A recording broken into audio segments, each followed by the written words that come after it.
In your Bibles to Matthew chapter 24. Matthew 24.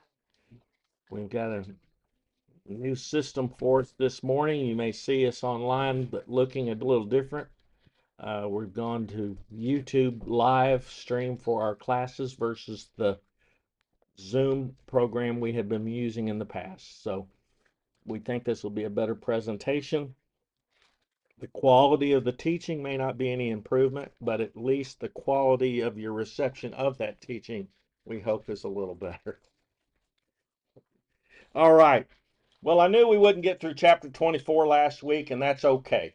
Uh, because this is chapter 24 and chapter 25 in Matthew is such a poignant setting and discussion between Jesus and his uh, disciples. And we think by looking at all the gospels combined, it's probably Peter, James, and John, okay, that are receiving from the Lord directly as a small group of disciples that have come to the Lord as he sits near the Garden of Gethsemane on the slope of Mount Olivet, looking back at the city of Jerusalem late Tuesday afternoon, early Tuesday evening.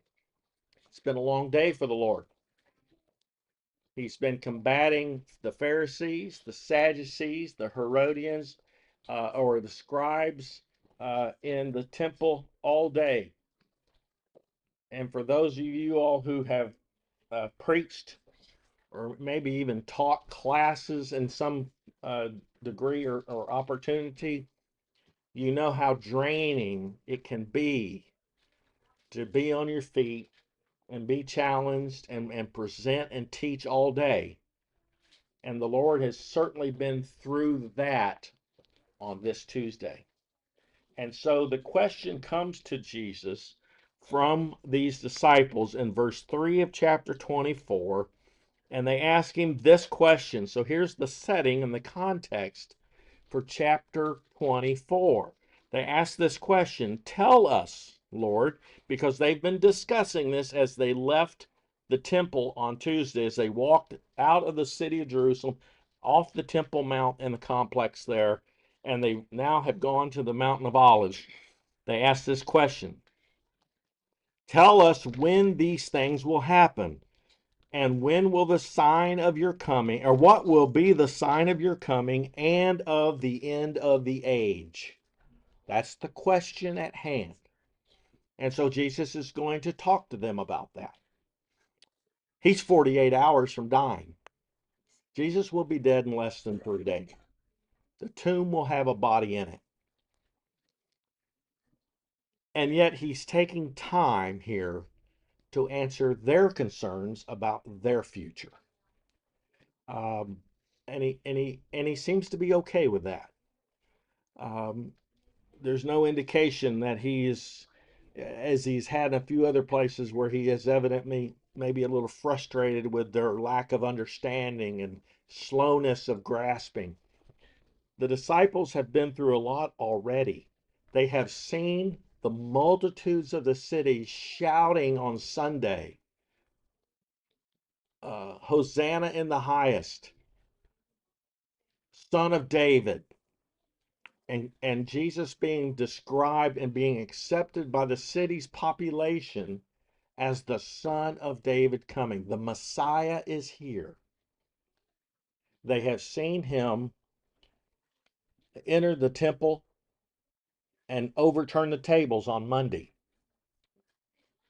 They have now seen him all day today on Tuesday combating the leaders of the Jewish faith and basically putting them in their place to where they have nothing else they can say. The confirmation that he is the Son of God. Peter and the disciples have already declared to him when Jesus asked them, "Who do you say that I am?" They've already stated very clearly they believe him to be the Son of God and the Son of David. The multitudes have shouted that out, and now he is through combating the leadership about that issue, and now he's going to talk to them about this question that comes to them. They're confused, I think. You know, academically you can understand a subject, can't you? And still not have the mastery of it to perform it. You know what I mean by that? I was a really good book pilot, but I still had to at some point get in the airplane and translate all the learning about aerodynamics that I had learned in class and the experiments with wind tunnels and all of these things in college. At some point, I still had to get in the cockpit and translate my book learning to application and understanding of the here and now, while I had an instructor with me actually demonstrating and doing things in a real airplane when you're 5,000 feet off the ground and you're trying to do aerobatics with it and understand the book learning about all the aerodynamic forces that were occurring. There's a difference, isn't there? And you need both. These disciples have had 3 years of this book learning and understanding. They have the Old Testament scriptures, they have the prophets, they have all the signs of all the messianic prophecies, but they still have to put it together in real time as it's happening in front of their eyes. And I think they're a little bit, to use my analogy again, they're a little bit behind the power curve. Okay? That's in aerodynamics. That's when things aren't working the way they should. They actually work opposite of where they are. If you're behind the power curve, okay? So they're going to catch up, but it won't be until the Comforter comes in Acts chapter 22 that they really, I believe, fully begin to understand what all they have seen and where and what has really happened. So is the kingdom of heaven at hand? Yes, it is. But what are all the details surrounding it? They just not quite got it all understood.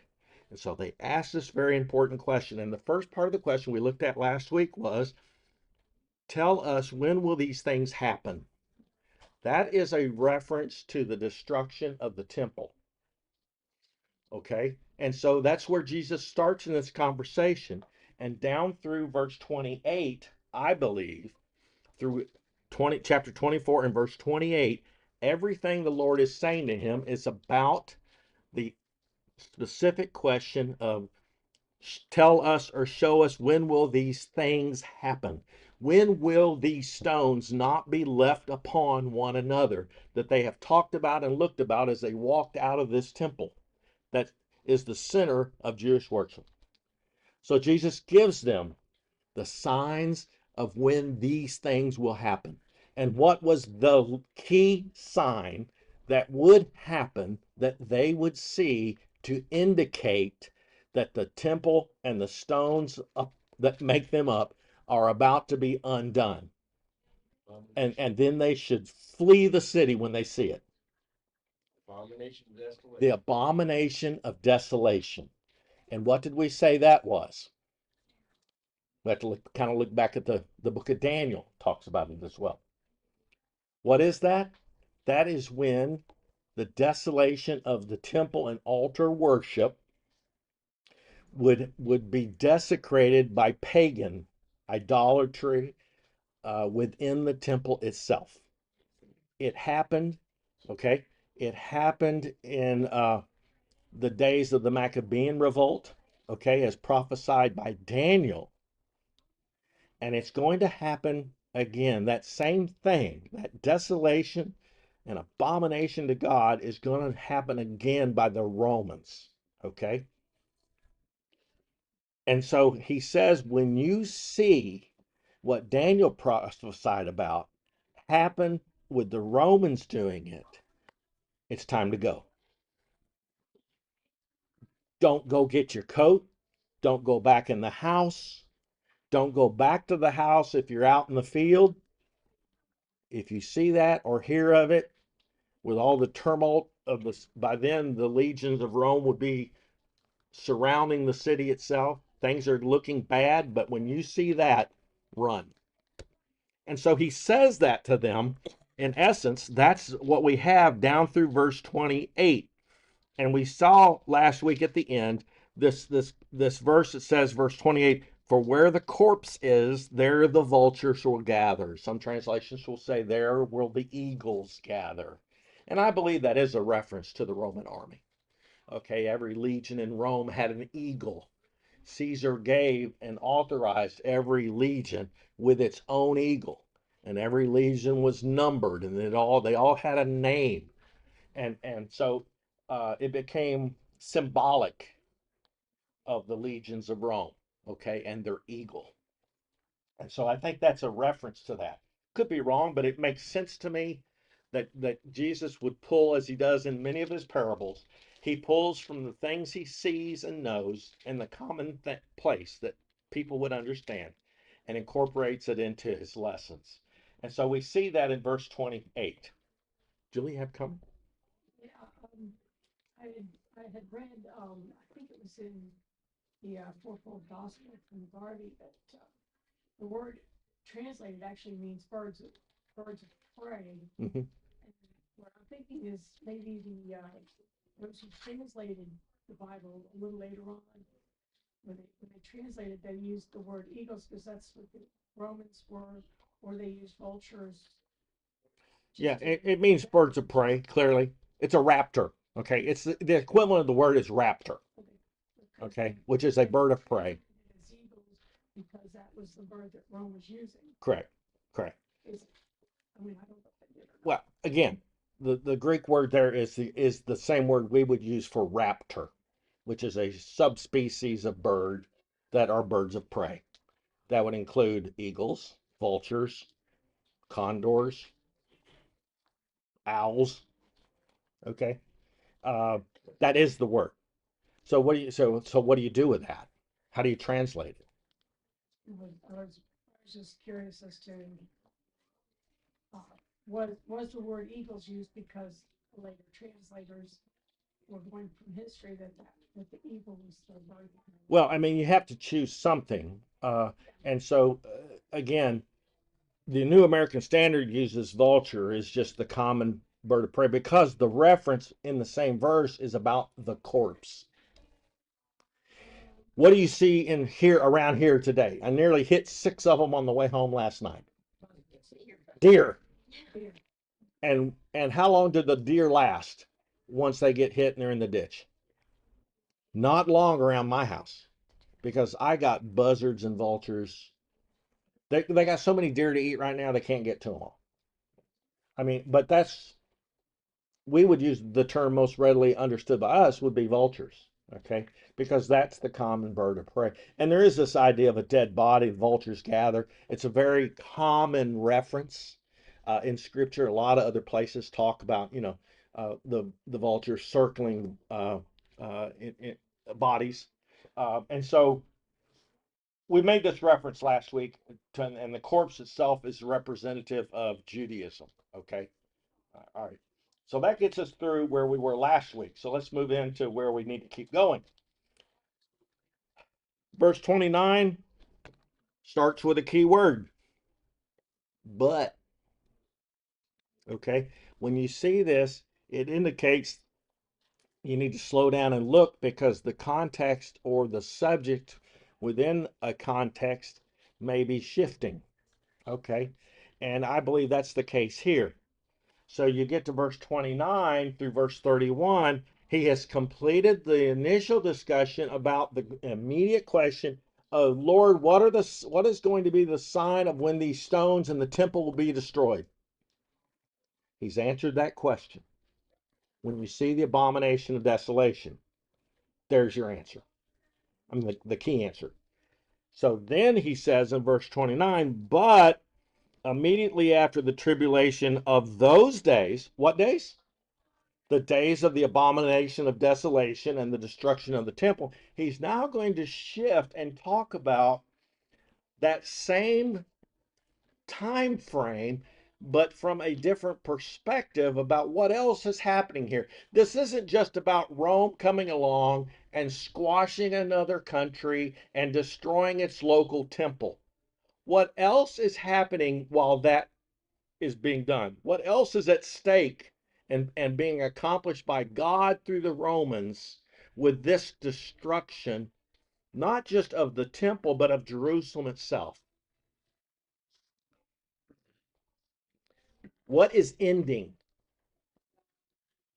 and what is getting ready to be, what is beginning? Larry? The Jewish system. The temple will be destroyed. The genealogies are going to be destroyed. You're not going to know who's a Levite anymore. It's going to be pretty. It's going to be a wiping off of their ability to continue that system. Judgment is coming on Israel. We see very similar wording in these verses to the prophets in the Old Testament concerning the judgment of Israel at the time of the Babylonians and the destruction of Jerusalem then. Very similar. God is getting ready to pull the trigger, if I could use that phrase, upon the destruction of Israel because of its wickedness. And Jesus says, I did not come to destroy the law. I came to what? Fulfill it. If it's fulfilled, is the Mosaic covenant and the Mosaic law needed anymore? No. What do you do with something you don't need anymore? You get rid of it. The Lord is getting rid of it. And everything that is a vestige of it, it's time to clean it up, make it, and place it as fulfilled where it needs to be in the history and the annals of mankind in a relationship with God. Learn from it. Use it as your textbook of who God is and what He wants from us.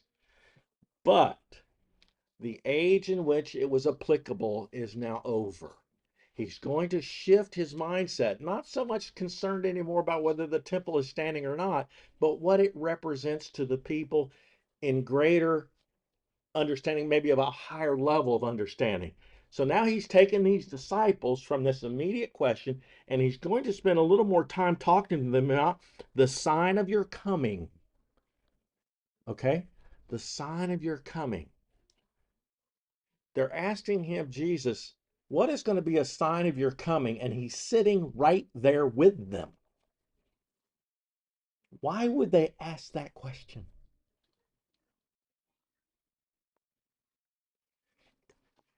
Is there not in the Old Testament, when you look at Jeremiah, who I'm thinking of, but other prophets as well, when he talks about the judgment of God upon Israel, does it not use phraseology and statements that indicate the coming of the Lord? What is the phrase that's used over and over again in the Old Testament concerning the judgment of Israel or the judgment of any nation by God? The day of the Lord is coming upon Egypt. The day of the Lord is coming upon Ammon. The day of the Lord in Obadiah. The day of the Lord is coming upon Edom. In Jeremiah, it's the day of the Lord is coming upon Judah, the kingdom, the southern kingdom. So now we see this sign of your coming. Jesus is dealing with this coming upon Israel in judgment. Okay?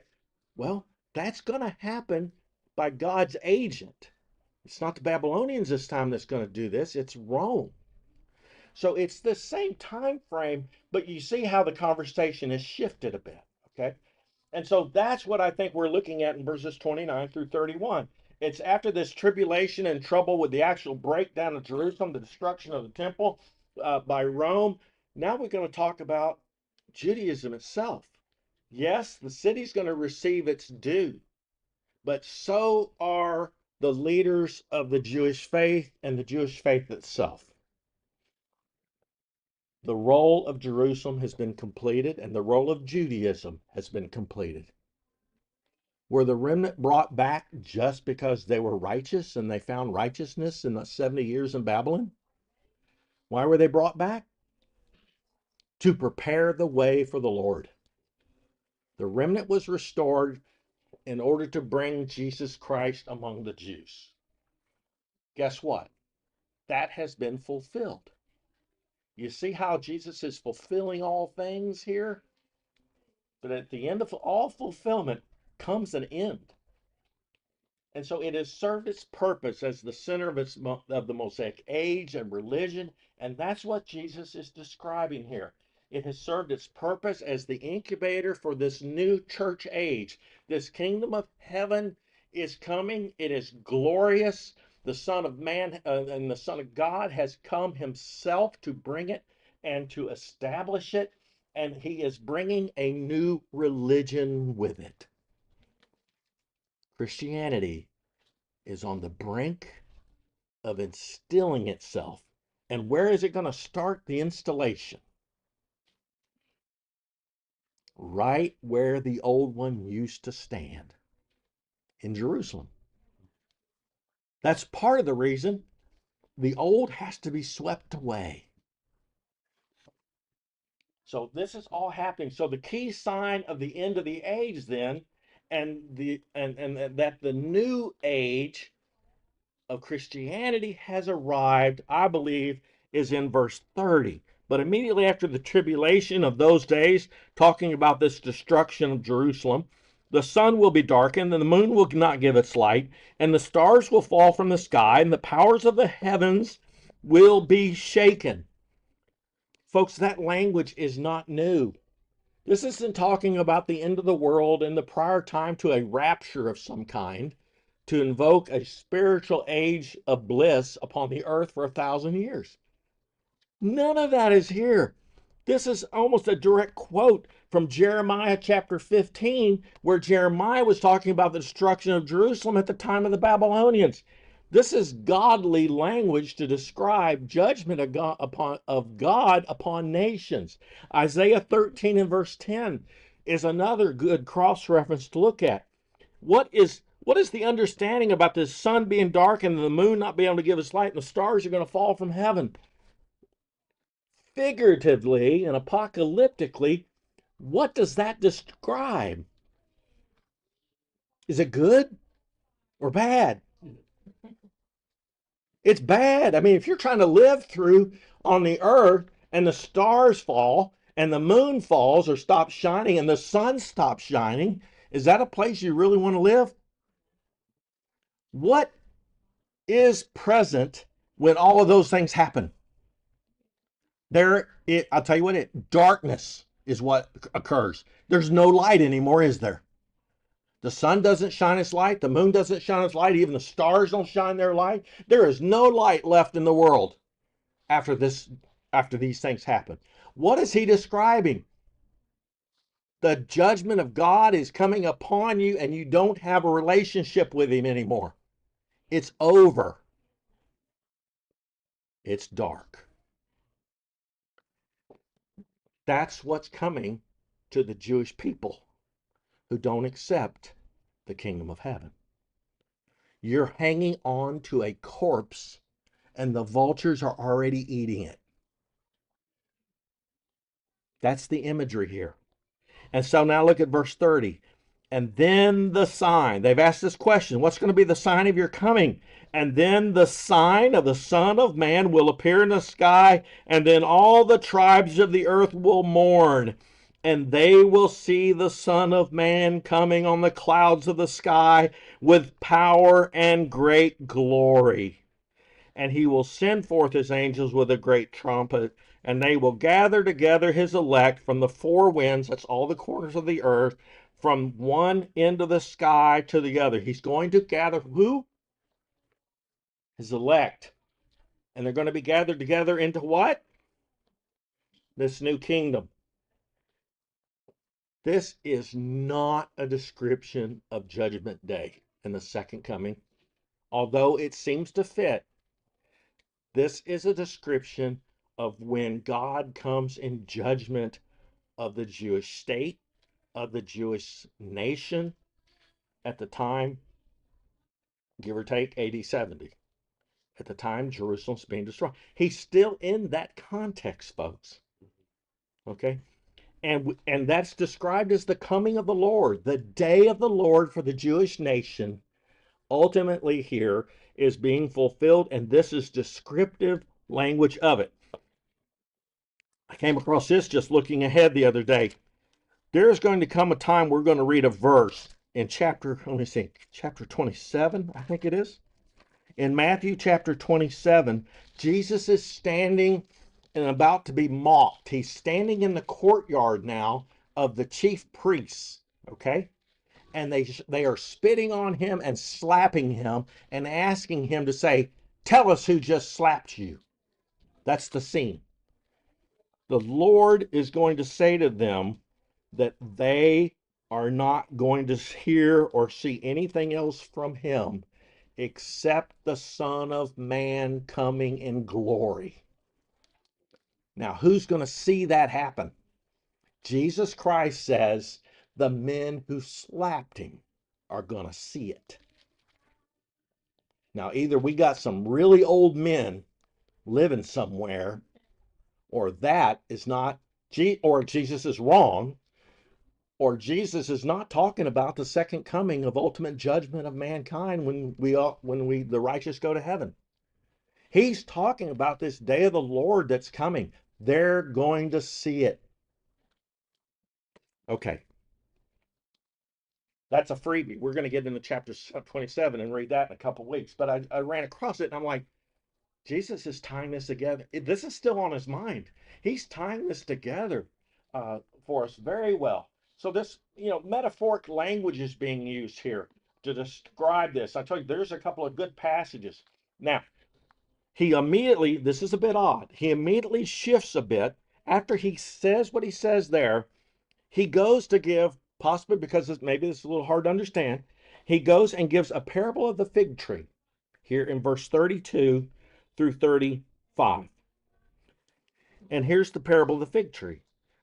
The fig tree, when its branch has already become tender and put forth its leaves, you know that summer is near. So you too, when you see all these things, recognize that he, the Son of Man, is near, right at the door. Now look at verse 34. Truly I say to you, this is a parallel to the one I just read in chapter 27 by Jesus. Truly I say to you, this generation will not pass away until all these things take place. What things? All previous things. The sun and the moon and the stars not shining among a few of the other things. All of that is going to take place, and the men who are hearing him say this are going to see it and be alive when it happens. Now, again, we either got some old apostles, or this is not the second coming of Jesus at the final judgment. Again, it's the day of the Lord in reference to the destruction of the nation of Israel. Well, a good parallel to look at as well is Luke chapter 21, when it begins in verse 20 by saying, "But when you see Jerusalem surrounded by armies, then you know that its desolation is near." And then right under that, it goes on to describe the people will be in distress. There will be signs in the sun, in the moon, and in the stars, and the earth will be in distress of the nations. right. I mean, he says Luke, it himself. Luke puts these two aspects of this destruction of Jerusalem. He weaves them together probably a little more tightly than Matthew does. But again, Matthew's audience is who? The Jewish people. Okay. And so he's breaking it down. Matthew breaks it down for a better understanding, perhaps from the Jewish perspective, about the temple versus this destruction of the nation. Okay. So let's keep going. The parable and the walk away from this parable of the fig tree then is the point is the Son of Man coming in judgment upon Israel is near, and it is right at the door. Because you can tell when a fig tree is about to give fruit. How? By looking at the leaves. That's his point. Verse 34, this generation will not pass away until all these things take place. Folks, you can't get around verse 34.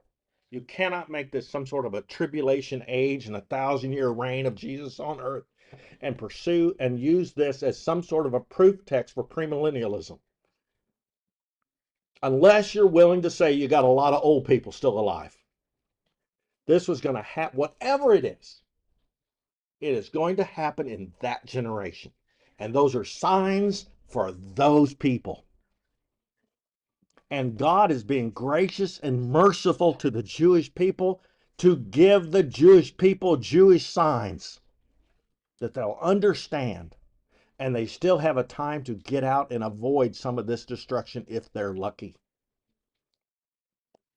There are going to be some Christians, early Christians, that still living in Jerusalem perhaps, that will need these signs.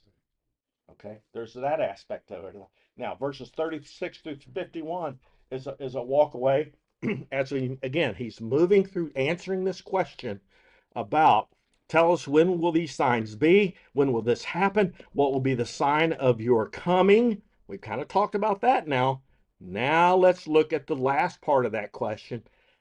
What will be the sign of the end of the age? Okay, another aspect here. Well, what will we know about the end of the age? And this is where I think it's starting to set up the stage for the conversation we see in chapter 25, which will be about the bonus section of Jesus answering this question. He's going to give them more information about what happens after the judgment on Israel as a nation and this coming new kingdom and my second coming. He's going to get there, but he's not in that context. He's not there yet. If you look at verses 36 through 31, but of that day and hour no one knows, not even the angels of heaven, nor the Son, but the Father alone. For the coming of the Son of Man will be just like Noah. As in those days before the flood, they were eating and drinking, marrying and giving in marriage until the day of Noah entered the ark. And they did not understand until the flood came and took them all away. So will the coming of the Son of Man be. Then there will be two men in the field, one will be taken and one will be left. Two will be grinding of grain, one will be taken and one will be left. Your question has to be, are these verses still talking about the destruction at the end of the age of the Mosaic age? Or has he jumped forward and he's talking about the end of the Christian age? Okay. And you'll find variances on this section of scripture about which one is really under discussion. If you want to keep it clean and simple, you would say this is a final statement about the end of the Jewish age. Okay. I, I, if you can't give me a good reason not to keep it in that context of where it's been before and show me there's been a solid shift or a change, I am slow to accept that shift or change. I'm not saying I'm right about this, but to me, he hasn't clearly shown me, even though he has inserted a parable here, that the clear break in this conversation has happened to where I now understand he's not talking about Israel's destruction anymore. He's now talking about the end of the destruction of the world. I don't see that here. But he does make a statement, and I think it's a good statement for us to remember. Does God give signs, okay, to give an exact hour? And Jesus makes this statement, I'm not going to give you because I don't know my Father's plan as I stand here in human form with you. I don't even know the exact hour when the first stone of the temple will fall, when the first flame will be lit to burn the buildings down in Jerusalem by the Romans. I don't know the exact hour of that yet, so I can't share that with you. It is not known. And he makes the illustration that God's judgment, he doesn't share that in any of his judgments against nations. He's never done that. And he uses Noah as the example. Folks, it did not rain upon people until the door was closed. Right? It didn't start raining and wait until they got knee deep, and then Noah get to preach one more sermon about everybody getting the boat. Probably might have had a different outcome, Judgment was judgment at that point. And that's how judgment will be, because that's God, the way God's judgment is. It's going to be that way on Jerusalem, and it will be that way at the end of the second coming at the final judgment.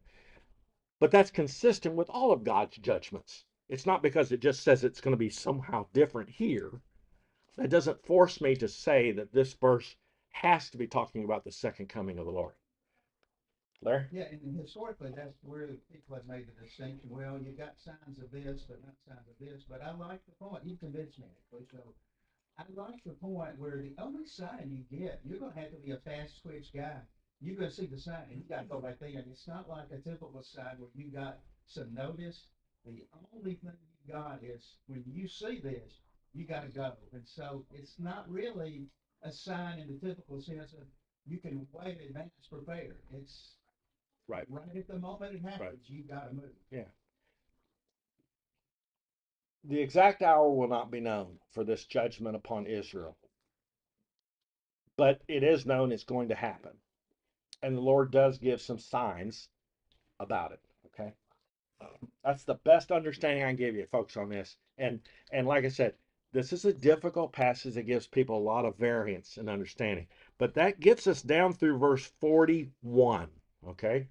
We're eating the elephant here, just one bite at a time, but you got to stay in context if you want to understand these two chapters.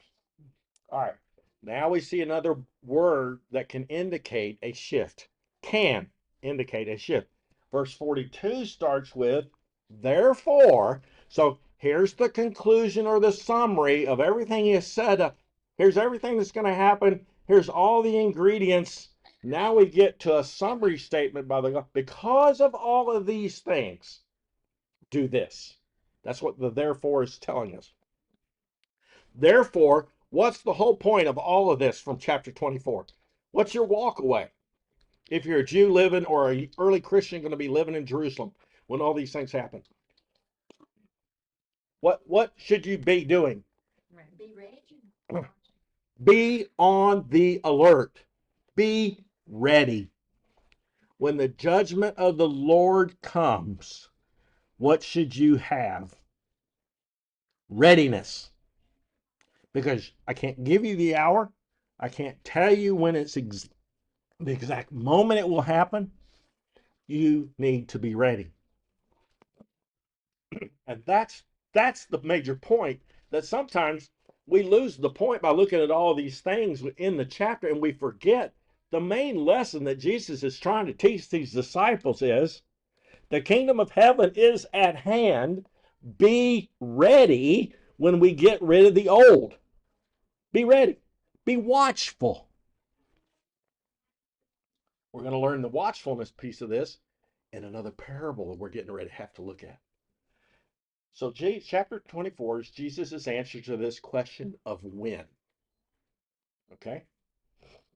His answer to the question regarding his return is in regard to prophetic fulfillment and his role in the fullness of times concerning Israel. Okay? That's chapter 24, in my opinion. It is not under consideration here in its context the second coming and judgment at the end of the next age or church age. He hasn't even talked about that yet, but he's going to. That is not what was asked by the disciples. They didn't ask about that. And so that is not what's given in reply. But Jesus is going now to move into addressing that issue in chapter 25. And this is when I have to make this shift here, because I got my lessons. Uh-oh. Why didn't that go big? There we go. Sorry for the glitch. Now we're in the chapter 25. We have a second parable given to us. We'll quickly look at this. Jesus looks at entertains then this disciples' interest and concern about the end of the age of Jerusalem and how it relates to them. What should they do? And he tells them, be on the alert, be watchful. And then he takes a pause. You can almost see this dialogue. He takes a pause of this heavy thought, probably giving them time to process everything he's telling them here. You know, Peter's probably got his hand up already with more questions, right? Because this is Peter, James, and John asking these questions. He inserts another parable at the beginning of chapter 25 to maybe help explain what he's now going to teach further. And what parable is that? The parable of what? The 10 virgins or the 10 bridesmaids. And if we could just quickly summarize those verses here in this parable down through verse 13, what's the parable? The kingdom of then, key word, the chapter 25 verse 1, we had a but, we have a therefore, and then we have a very important word in 25 and verse 1. What? Then. It's not the kingdom of heaven will be likened unto, like we've seen in other places. He's giving this parable in context of chapter 24. Then, which means after everything we've talked about so far, everything we've talked about so far, then the kingdom of heaven will be comparable to 10 virgins or 10 bridesmaids. Do you see that? Y'all with me? Because that's very important too, of a clue of how you have to interpret everything that's gone before. So is the kingdom of heaven not going to be like everything that's gone before? If you include the final second coming and the realization of the church age and the righteous go to heaven, or a premillennial doctrine understanding of some things in chapter 24, you got another problem when you get to 25, because nothing that happened in 24, okay, can have happened if the kingdom of heaven is like this afterwards. I know I'm probably being confusing how I'm saying that, but then the kingdom of heaven will be like what he shares in this parable. And what happens in a nutshell in this parable, and then we'll quit for the day and we'll pick this up next week. What happens in the parable of the 10 bridesmaids? You got 10 bridesmaids, and they've been invited to do what? Go to a wedding, right? Participate in the wedding. They're bridesmaids. What's the problem? 5 of them have enough oil, and 5 of them just get ready and go. And they're not watchful, are they? They're not prepared. They didn't take into consideration with their amount of oil for their lamps at this night party or this night wedding that maybe things won't start on time. Remember, Jesus has already said, in God's judgment of nations, Israel's no different. You don't know the exact hour of time of God's judgment coming. Well, guess what? At the end of the age, at the second coming of Christ, we don't know that exact hour either. And that's solid and consistent.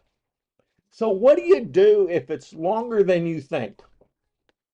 The Thessalonians had a problem with this, by the way. If you read Thessalonians, because what did the Thessalonian Christians have? What were they doing? Well, I'm a Christian and the Lord's going to come any day. So guess what? I'm not going to go work. Why work when he's coming next Tuesday? Good question, right? What were they doing? They were being just like the 5 bridesmaids. They weren't being alert and considering, well, what happens next Wednesday if the Lord doesn't come next Tuesday and I'm hungry? They weren't considering that. So the 5 bridesmaids here, they don't have enough oil. And so now what do they try to do? Borrow from those who are prepared. Hey, I know you're ready for this delay, and can you help me and give me some of your oil? What are they asking? Think of the seriousness of what they're asking. They're asking the bridesmaids who are prepared to what? Make themselves unprepared, not ready. So that all 10 of them wouldn't be ready if it's delayed very long. And so the 5 bridesmaids who have enough say, I have to prepare myself. I can't prepare anybody else for the judgment of God. Is that a true statement for us today? Can I rely on the righteousness of my dad to prepare me should the Lord delay? Anything in my credit column that my dad was able to put there for me so that when he passes away, he's left me this inheritance of good things that Jesus will consider that it makes me righteous? No. Can't do that. Can't do that in any judgment of God ever with any nation. Certainly not with the kingdom of heaven. And so they ask for that, and the righteous then, or those that have enough, they tell the 5 that don't have enough what? It's not too late. Hurry up and go get ready. Maybe you can make it. To go off and buy their own oil. They go off to buy their oil, and while they're gone, while they're in the process of getting themselves ready, what happens? The Lord comes. The wedding begins and the door is shut. And the bride thought she was going to have 10 bridesmaids. And she only got to have how many? 5. Because 5 other bridesmaids that were invited to be bridesmaids at her wedding and stand by her side were foolish and didn't prepare, and they missed the feast. So what's the lesson? For the kingdom of heaven will be likened to. What's the lesson Jesus is giving Peter, James, and John? Be ready. Be prepared.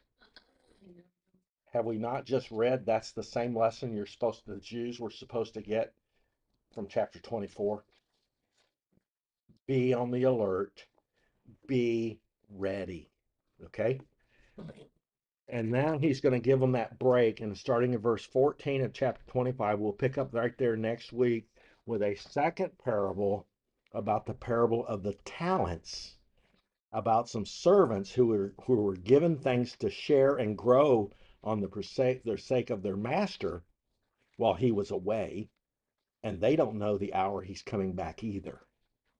Okay, so he's giving them some applications to give them understanding of some of this heavy verses that we've been reading in 24, and then he's going to give in the last part of 25, he's going to give them another heavy dose of what this judgment and the second coming will be like. Okay, but they're still not ready for it. They got another parable they have to kind of digest first. Tough chapters, folks. Tough to keep it all straight, but hopefully we're walking through it at a pace that helps us understand as we read through it, maybe read through it in the future, we'll understand it in the right sense. Comments or questions, Pete? I was thinking back here about chapter 24, how history repeats itself for a reason. Help us prepare ourselves about what's happened in the past. Thinking about, you mentioned about them coming back from Babylon, and there were priests who could not perform their duties because they couldn't prove that they had the right records and performed. Yep. So that's an indication that when the temple's going to be destroyed, they're not going to have the records there for them to continue on. That's right, and they don't. There's not a Jew today that can prove through documentation that they used to have that he's even a Jew. It's all verbal pass down, which in most cases probably very strong. I'm not discounting that, but the written records no longer exist because those were destroyed in AD 70. Okay, we will take about a 10-minute break from our class, prepare ourselves for why we have come, and that's to worship God together. And we will sing, pray, and participate in the Lord's Supper, and Will's going to present a lesson for us. Everyone. It has been such a pleasure to be here worshiping God with you all and to finally be back. Esther and I had a successful trip this past weekend, getting to go down and preach in Tennessee and have a gospel singing with a few congregations down there, and it was a wonderful blessing, but we are very thankful to be back with you this morning. If you remember a few weeks ago, we talked about the question of am I doing the service of God out of an attitude of obligation? Do I just feel like I have to do it? Or am I doing it because I really love the Lord, because I want to do his service? This morning, along those lines, we're going to be looking at the question of, am I doing it because it is good? Because I know this is a righteous deed, or am I doing this because it makes me look good when I do it? Do I get a lot of compliments when I do these things? Is it for others or is it for God? This morning, let's go ahead and open our Bibles to Matthew chapter 6 because that's going to be our core passage for today. Matthew chapter 6. And as you'll see on the screen, it says in verse 1, Jesus starts by saying, "Take heed that you do not do your righteousness before men to be seen by them." There has always been a problem with people doing good things for the wrong reason. Not to help others, not to honor God, but to make themselves look good. Jesus called it out in the Pharisees 2,000 years ago. It had happened, of course, well before that, and it continues to be man's motivation when it comes to doing things ever since. Sometimes we like to use good works more as a mirror to admire ourselves instead of as a way for others to truly see God. While this problem has certainly always existed and we can see it throughout history, it feels like our current culture has put it on steroids. Because of things like social media, people thrive on self-glorification almost like never before. People of all ages are desperately trying to get into the spotlight, whether it's through YouTube, TikTok, Instagram, or even Facebook. But you've probably even seen people making videos like this. Just imagine for a second there's a man who's clearly homeless or clearly in need on the side of the road.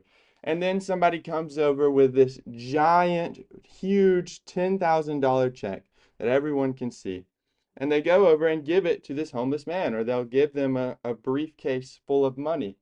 But when they do it, they make sure they have multiple camera angles, they have all the best mic and audio quality, make sure they posted it beforehand, and maybe even live stream it so people can see their good deeds live. Now, the strangers in these situations do oftentimes either get a meal or a few dollars, but really the one who's getting the reward is the one who's doing the giving in this case, because they know that they're going to get likes, comments, and praise from thousands of strangers online. And this may look generous, and there are cases where it is genuinely out of good, but for the most part, it is for the selfish gain of the one doing it. It's not a light pointing people to God, it's a spotlight pointed right back at the giver. That now the video that I just mentioned is more on the extreme side of that, but we do that in our everyday lives. I'm going to mention a few examples. I'm not going to say names because that would defeat the whole point. But there was a lady back when I worked in Chick-fil-A who was told to go rearrange this. We had this area with all the boxes, all the condiments, basically the break room, whatever. They were told to go arrange it. And when she was told, she acted all happy. But if any employee that wasn't a manager walked in there, you would see the lady sitting around because she thought there was no use in doing it if she didn't get the manager's attention. And when she finally completed it, you could not go one day without talking to her and hearing about how good of a job she did in the break room. Now, did she do the job? Yes. But in her mind, what was the point in doing that job? To be recognized, to get the attention for the good job that she's doing. Now, there's an example that I have about me as well. When I was younger, we were always told to clean our room even if we didn't make the mess, and man, did that make me mad. But one day I decided, okay, I didn't make this mess, but I'm going to clean it. And I did. But it was like, I don't know, it was bursting out that I just wanted to tell everybody, Mom, look, I did this without you even asking. Aren't you proud? Didn't I do a good job? You get the point. We do it all the time, whether it's not as obvious as what I'm saying or it is. People do things for attention, and it's the same with good deeds. But now, on the other hand, Jesus tells us that we're not supposed to hide our righteousness. But instead, in Matthew chapter 5, verses 14 and 15, he says, "You are the light of the world. A city that is set on a hill cannot be hidden. Nor do they light a lamp and hide it under a basket, but put it on a lampstand, and it gives light to all who are in the house." Then in verse 16, he goes on to say, "Let your light so shine before men that they may see your good works and glorify your Father in heaven." We are commanded to let our light shine before others. So then why are we told not to?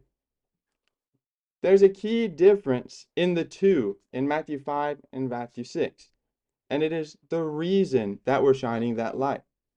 Jesus says when we do it, it should be that the Father is getting the glory, not because we want to be recognized and we want to be complimented. Paul talked about this when he spoke of his willingness to die for Christ in Philippians chapter 1 and verse 20.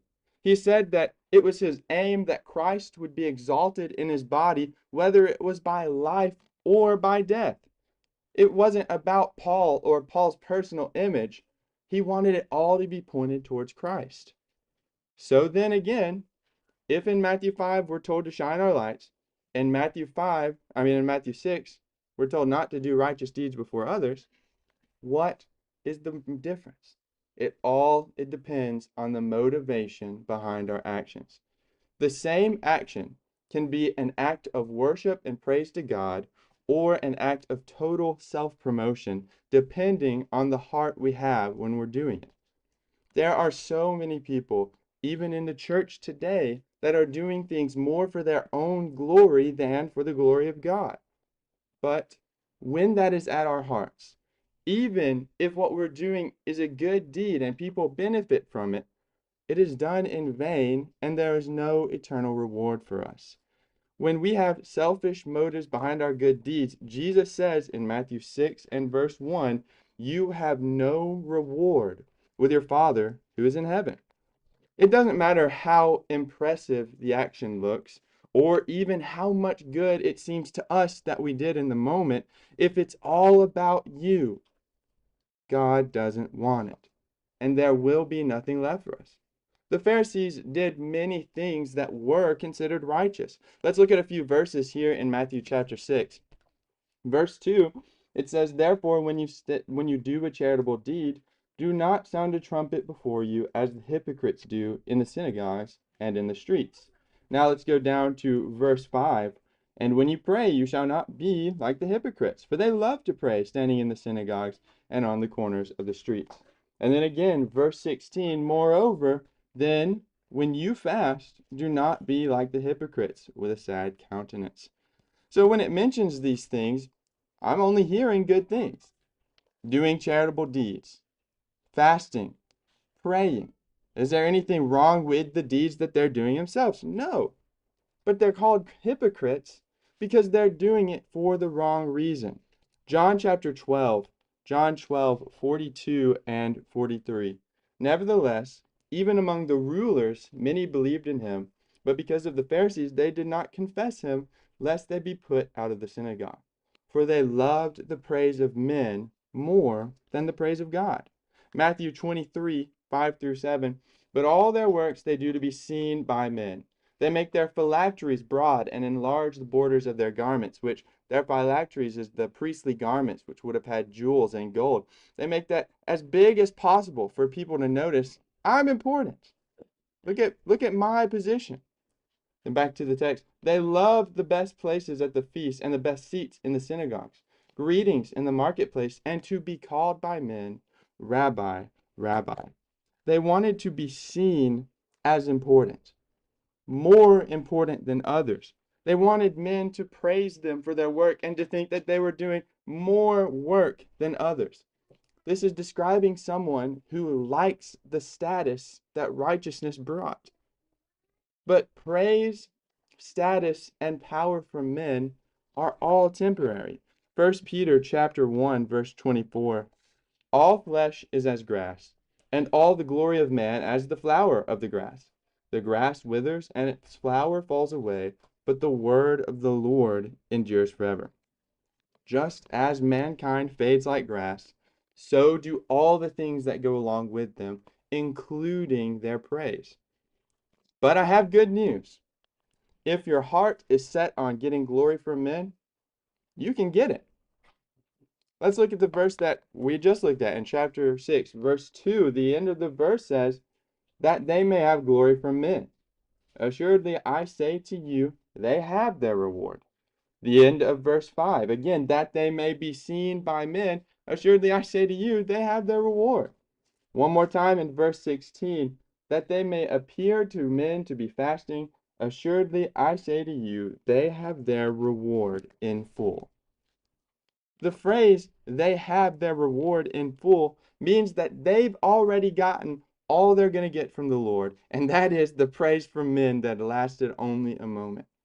There is nothing in eternity waiting for them because they weren't doing it for God. They weren't doing it for eternity. They were doing it to feel good.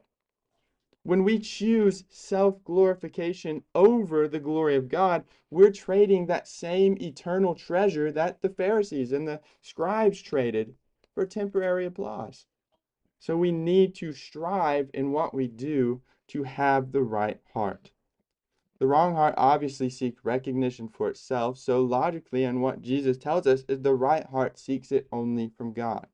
Look back in our text, Matthew 6, beginning in verse 3.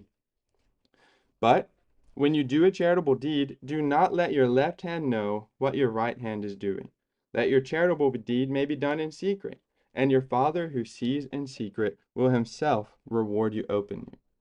Now, the point here isn't to be secretive just to be secretive. It's about humility, about removing me from the center and putting God there instead. When our good works are done quietly, without constantly sounding the alarm bells, telling everyone what we're doing, we're showing that we care more about God's approval than man's approval because he's the only one that sees us in those moments. Galatians chapter 10 and verse 1 says, Galatians 10:1, for do I now persuade men or God? Or do I seek to please men? For if I still pleased men, I would not be a bondservant of Christ. His goal was not to win human approval. He says even that if he was trying to win human approval, he wouldn't be able to be a bondservant of God.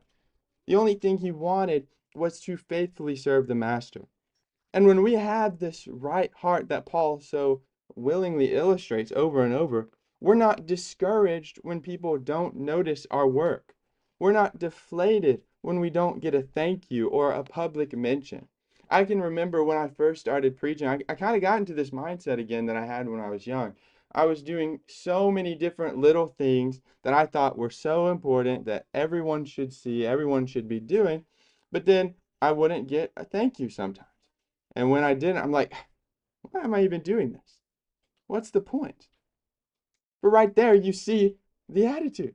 Who was I doing it for?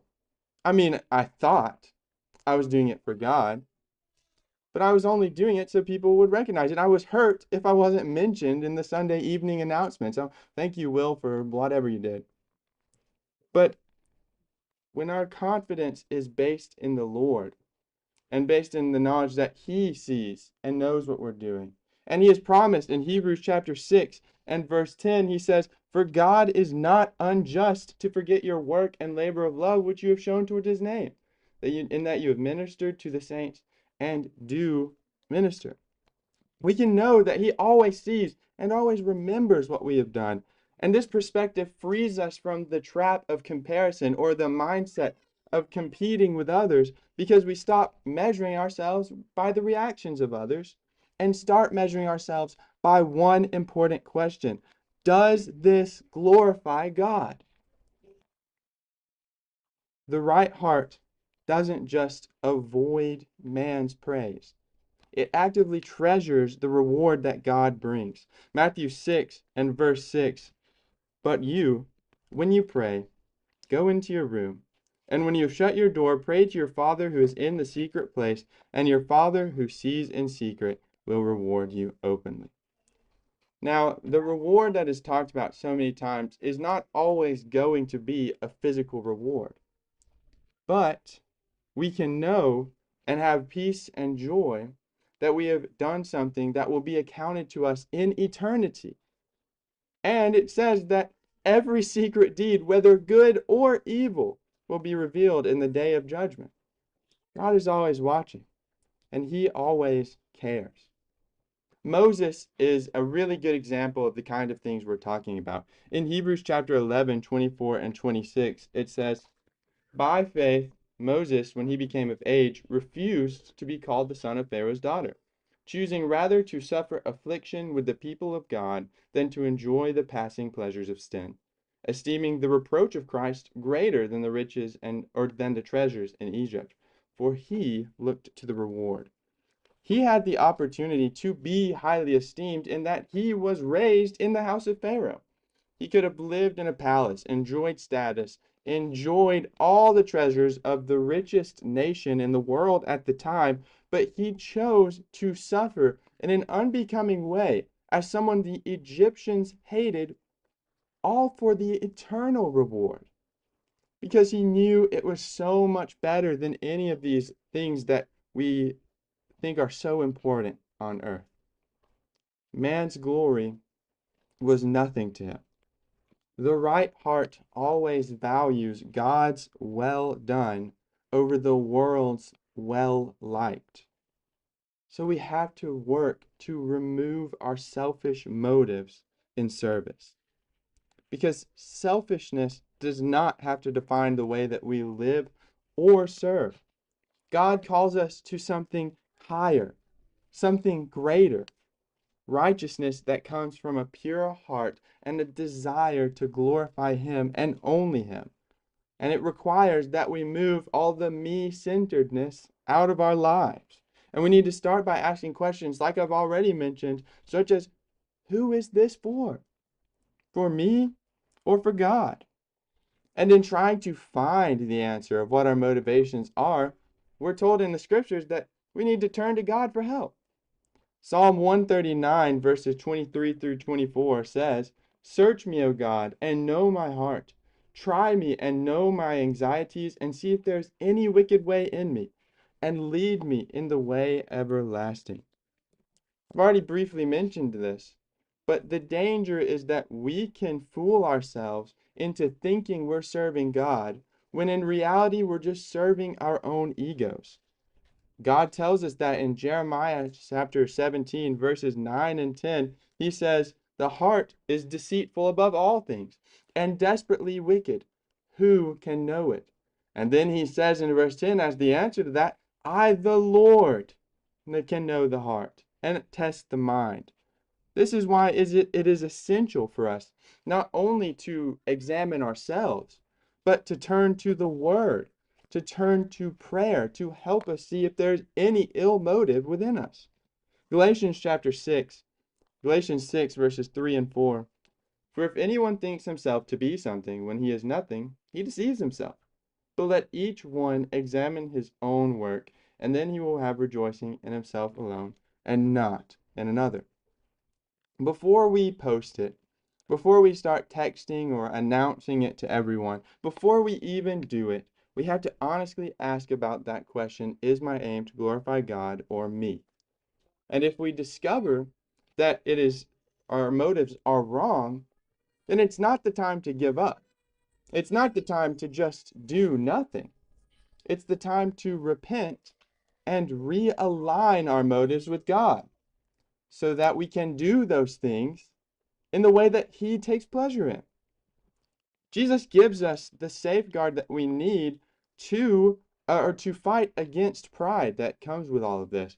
And it's what we already mentioned in Matthew 6, 3 and 4 of practicing doing things in secret. Serving in secret teaches us to be content only in God's eyes. When no one sees us, when no one thanks us or even gives us credit, and yet we continue to serve, that's when we know that our heart is truly in the right place, set on pleasing the Lord, because he is the only one knowing that happens. And this can take many forms. I've just written a couple up here on the board that you can look at, but there are many different ways that we can set our minds to serving in secret. Now, I'm not going to mention names again because she'd kill me, but there's a lady here who does so many things in secret, I couldn't even recount them all. Even this morning when I got here to help set up the new stuff, she was already here working and she wasn't announcing it. She wasn't doing it to brag, just simply she saw what needed to get done and she did it. And now we're all here in a nice clean building, well temperatured, getting to enjoy a study of the Word. But it's when we do things like that, without asking or wanting recognition, that God takes joy in our work. When someone does praise our actions, however, we need to work on learning to redirect that praise to God, even with the best motives and no intent of bringing attention to yourselves.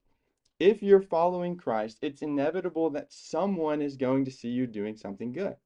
What do you do when that happens? Well, it's up to us then to work on humbly responding and pointing the glory back to God where it belongs. And it's not a false sense of humility, it's truly just giving credit where credit is due.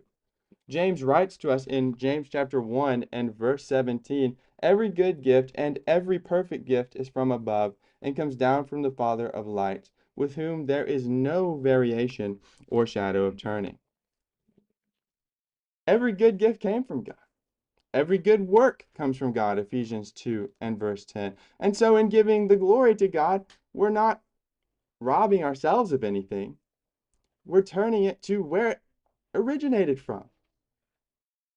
Paul again illustrates the same thing in 1 Corinthians 15 and verse 10 when he says, but by the grace of God I am what I am, and his grace towards me was not in vain, but I labored more abundantly than they all. Yet not I, but the grace of God which was with me. Now, he didn't try to deny the work which he had done. In fact, we're going to see that he writes about some of the things that he suffered, some of the things that he did for the God. But every time he does, he makes sure that the glory went to God's grace and not to his own strength. I mean, right here, it wasn't me, but the grace of God which was in me. Redirecting praise to God not only protects our hearts from pride, but it also becomes an excellent witness to those around us. When people see humility paired with excellent work, they're drawn to the source of that humility, which then gives us an opportunity to say, I'm doing this for Jesus Christ, or to God be the glory. That's a door opener. So at the end of our lives, the praise of men will count for nothing. Applause is going to fade. All of the things we have now will eventually be forgotten, but what is done for God from a true heart will stand forever. Jesus showed us the way in John 7 and verse 18 when he says, he who seeks the glory of the one who sent him is true. If the Son of God lived to honor the Father, why should we not do the same? So I encourage us all to really strive to be honest with ourselves. Why am I doing what I'm doing? Who am I doing this for? And let us learn to serve in secret. And when the spotlight does come on us, when people see things we're doing, let's make sure that we're redirecting the praise to where it belongs, and that is on God the Father. One day, the only words that will actually matter are at the end of our lives when God either says or does not say, well done, good and faithful servant. So as we go throughout this week, we're going to assuredly be presented with opportunities to do good things. Let's make sure we're doing them for God and not for ourselves. But this morning, if you have found yourself constantly doing things only for your own praise, maybe even feeling deflated or discouraged when you're not getting compliments, I would be happy to work with you, happy to talk with you, and help you redirect your heart in the right way. So would Martin, Larry, Kirk, so many of the men or women here who do such a good job with that themselves. And we encourage you to do something about this morning.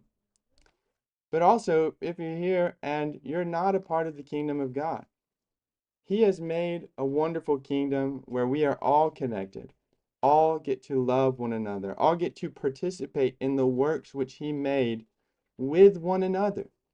It is a beautiful blessing to become a part of that kingdom. And the thing is, God offers that to everyone for free.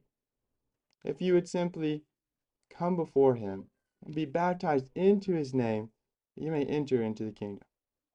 If either of these things apply to you and you'd like to do something about it this morning, you can either come to the front or meet us after we stand and sing.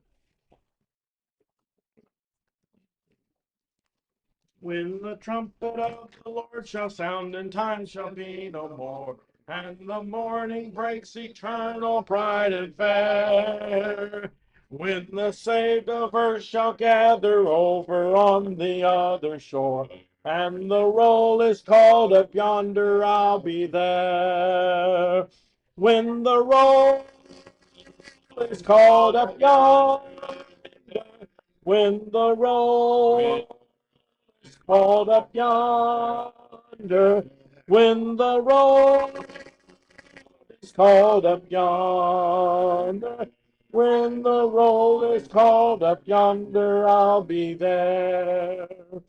On that bright and cloudless morning, when the dead in Christ shall rise, and the glory of his resurrection share, when his chosen ones shall gather to their home beyond the skies, and the roll is called up yonder, I'll be there. When the roll is called up yonder, when the roll is called up yonder, when the roll is called up yonder, when the roll is called up yonder, I'll be there. Let us labor for the Master from the dawn till setting sun. Let us talk of all his wondrous love and care. Then when all of life is over and our work on earth is done, and the roll is called up yonder, I'll be there. When the roll is called up yonder, when the roll is called up yonder, when the roll is called up yonder, when the roll is called up yonder, I'll be there. One thing you can take advantage of in this coming week is now that we have this YouTube channel established and link set up, it's going to make it easier for you to share, I think, past lessons and classes with family and friends in other places. Anybody with an internet anywhere in the world can watch our lessons now, and we'll be building an archive of those lessons as time goes by. And you can use that as a tool to give some of our past lessons and sermons, such as the one you heard this morning, to those that you may think may be interested in them, no matter where they live. And we're seeking to use that as a means of evangelism in other places, as well as to encourage ourselves here. So, if you happen to be ill and have to miss a service, you have a way to reconnect and catch that. Uh, I commend that to you in the service. I appreciate Will kind of taking the lead on that, putting that together for us as we work some of the bugs out. Please be patient. Is there anything else that needs to be announced? Let's consider ourselves dismissed after our final prayer, and would ask Tim if he would to come lead us in that prayer. And look forward to seeing everybody Wednesday night for our Bible study at 7 o'clock.